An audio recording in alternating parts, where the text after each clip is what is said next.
महाराष्ट्र राज्याचे मंत्री नितेश राणे काल एका सासवड येथे कार्यक्रमामध्ये आले होते आणि त्या ठिकाणी आले असता त्यांनी एक चुकीचं वक्तव्य केलेलं आहे।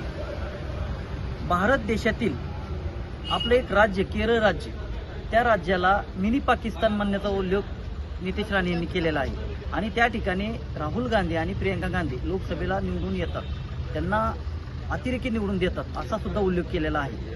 एका भारत देशाच्या विरोधी पक्षनेत्याच्या बद्दल असा बोलण्याचा अधिकार नितेश राणेला दिला कोणी? केरळ राज्याला मिनी पाकिस्तान म्हणण्याचा अधिकार यांना दिला कोणी?